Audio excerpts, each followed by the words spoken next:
Hey everybody, this is Kohdok here. Now, you guys have watched a lot of my reviews, and I'm sure you've noticed I've been making jab after jab after jab after a particular series, and I'm sure you've been wanting me to rip it apart since I first mentioned it. Well, the wait is over! You know, there have been some pretty bad ideas for card games over the past few years, and by far one of the worst is Beyblade, the trading card game. I mean, a trading card game where you pretend you're playing with cheap plastic tops? What were they thinking? Hey kids, can't play with cheap battling tops? Try our expensive new card game. Yeah, I found these cards at the dollar store, though to their credit they did create the Sandovich card. Now, bad premises aside, there are some games out there that simply have horrible rules. And one of the games with the worst rules out there I've seen recently is Dragon Booster. I mean, seriously, you might as well just play with your hand face up on the table, because the way the rules are written, there is pretty much no element of surprise. In a game about racing. Okay, we know about bad ideas and bad rules, but then there's card games that just have bad execution all around. Ones that are really poorly designed and have really bad peripherals to back them up and are so bad that brand recognition actually hurts it. Yes, this time I really am talking about Redakai. Oh yes, Redakai, that massive stain on the history of collectible card games that I will never forgive for attempting to replace Bakugan. Redakai was likely being groomed as Bakugan's successor, theoretically becoming firmly entrenched by the time Bakugan petered out. Now, I will certainly admit that Bakugan is the reason I hold this series a grudge, but the fact of the matter is that it is foolish to try to replace a product that has been successful. Now I know where all that script writing and product design money was really going. Now, I have waited 6 months to do this review, and considering that the success of most movies and video games are considered in a single weekend, that's really generous of me. It means that it has been through the public release, the release of an expansion set, the holiday season, and an entire season of the TV show. 6 months later, and what do we see? Rollbacks, markdowns, and clearance tags. That's right, even with markdowns upwards of 70%, anything and everything Redakai has basically become glued to the store shelves. The people have spoken, Redakai is a massive John Carter-sized flop.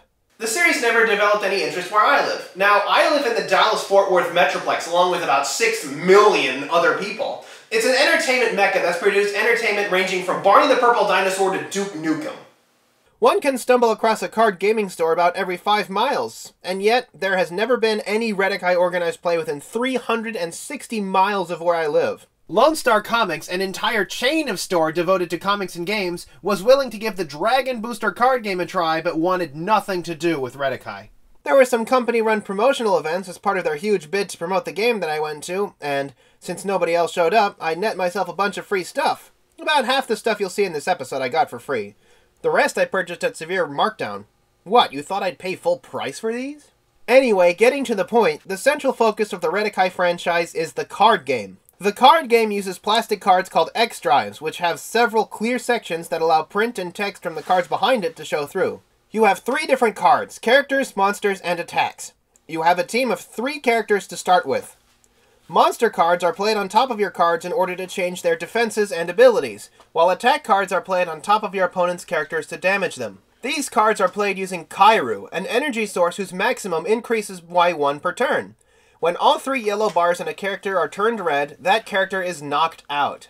Knock out all 3 of your opponent's characters and you win. You are dead! Not a big surprise. The plastic cards are also fairly durable. If you spill something on them, a little soap and water fixes them right up. They actually sink in water, so one could say that it's the only game in print that one could play while scuba diving. Bored during decompression? Whip out some Redakai! So it's not the worst premise for a card game, and it can be playable, but the game is hampered by several grimacing problems. First of all, the price. In a world where booster pack prices are rigid and highly structured, Spin Master decided to scoff at such limitations and charge 50% more for everything they sell. Where a regular booster pack is $4, Redakai's booster packs are sold for $6. Where a starter deck with 40 cards sells for $10, Redakai sells for $18, and so on. This shot in the foot was one of the big reasons that game stores I talked to gave about not supporting Redakai. One cannot simply charge so much more for their new, untested product in a highly competitive market saturated with long-standing franchises. I mean, sure, the cards are lenticular, but that's a dancing bear gimmick whose appeal wears off quickly and soon starts hurting your eyes. Heck, I've gotten lenticular cards for free inside of bags of potato chips and Happy Meal toys. It certainly shouldn't be sold as the biggest feature of a card game. Now, some claim that the higher prices are due to material costs. Well, looks like it's Star Wars to the rescue. There is a set of Star Wars playing cards that have exactly the same gimmick as the Redakai cards, being lenticular and see-through. An entire deck of 54 cards costs just $1 more than an 11-card Redakai booster pack and comes in a snazzy tin to boot. So the materials cost argument is basically busted. They'd probably save some money if they trimmed down the amount of packaging they use though. Those starter decks are real space hogs. The thing about having such a high cost is that the cost per rare goes up astronomically. Anybody who buys by the box knows that once you open up 1 or 2 boxes, that while you have only a smattering of rares, you have enough copies of each common card for you and 4 friends, and afterwards are only buying packs for the rare cards. This is where Card Fight Vanguard made the right move. Rather than charging more for their booster packs, they put in less cards. They had to make this choice since their cards are imported. This increased the value of the commons without increasing the cost of a rare and kept it within the boundaries that booster packs are sold in. Thus, even if it was a materials issue, Redakai should have fought to keep the price the same as the competition, not the number of cards per pack. Even the plastic punch-out card games before had the sense to do this. And speaking of rares, Redakai's first expansion, Metacharged, introduced the game's second keyword, where you gain the card's effect if you had played a monster that turn. However, the character cards from the first set were inexplicably reprinted in Metacharged.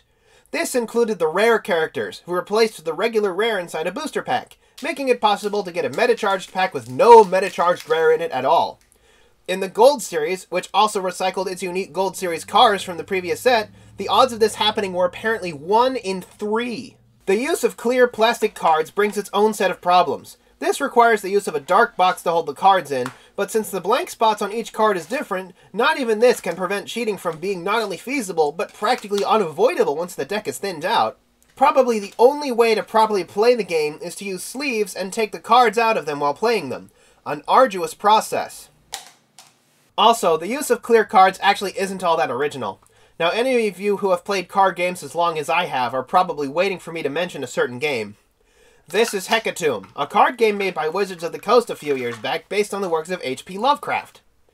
It uses plastic pentagon-shaped cards which are stacked one on top of the other in order to generate abominations, where the powers and stats of the previous minions used to make it show through.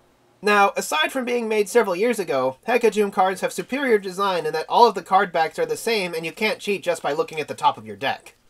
Heck, Dragon Booster used clear cards too! You have your Dragon deck, which is made up of clear cards.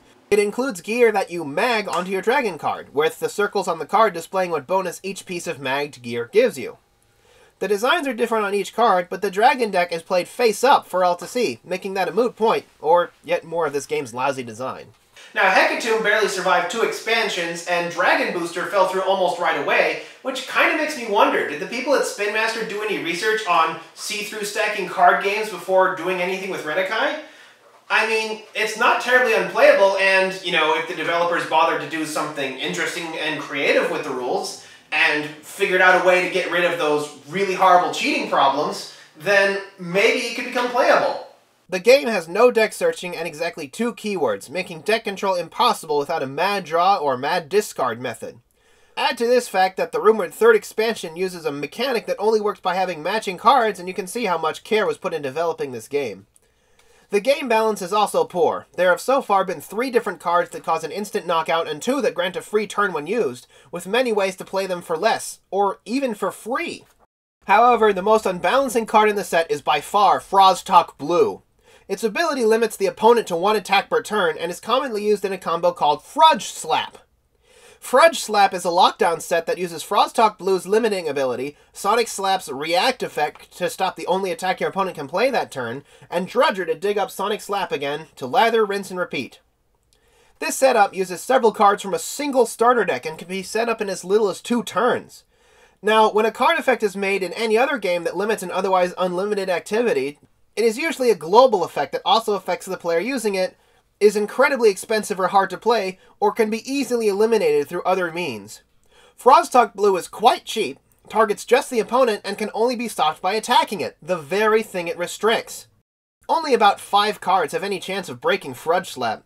There are 3 cards that make your cards immune to Sonic Slap, but they are either extremely rare or nearly impossible to use, and the others either let you make them discard their slap or lock down the discard pile, but those are pretty much useless if the opponent upgrades to Gold Drudger. Simply put, Frostalk Blue is a completely broken card, and the easiest way to break the Frudge Slap's combo's grip on the metagame is to ban it.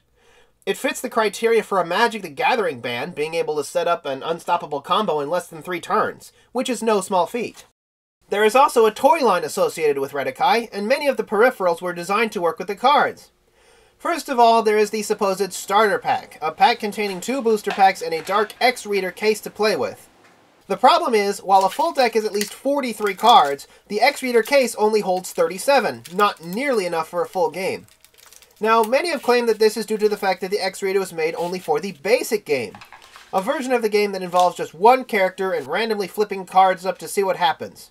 I will never stop killing you! But that argument is total baloney. First of all, what card game before now has created a hard peripheral with the sole purpose of holding their cards that doesn't work with the full game? Secondly, this only for use with the basic game concept is never mentioned anywhere in the packaging. Also, 37 is a whole lot closer to 43 than it is to 21. I was misled into thinking I could use this case as the dark case for my game and not have to buy the championship tin, but no dice. Heck, even my Duel Masters case, which I got for free in a Happy Meal, can hold enough Duel Masters cards to play a full game. Oh yes, the championship tin. The single most expensive product in the entire line at $30. The championship tin contains a 43 card deck made of completely random cards, a promo Kai Stacks Leader, as well as a deck Coffin, a character tray, and a card holder with a Kairu counter on it. There is also a Hobby Store championship set that has the same things on it, only ditching the giant chunk of metal for a bonus Gold Series card and a smaller profile. Since the X-Reader is the wrong size, the championship tin is essentially required to play the full game. Now that's awfully shrewd, isn't it? Making you pay $30 just to be able to play the game at all? Granted, it's not your only option since you can use sleeves, but it's what Spin Master expected you to do. Also, the tin is completely useless for storing cards. Most people expect tins to be able to store their cards on edge and thus be used as an effective storage device. The championship tin's shape prevents this from happening.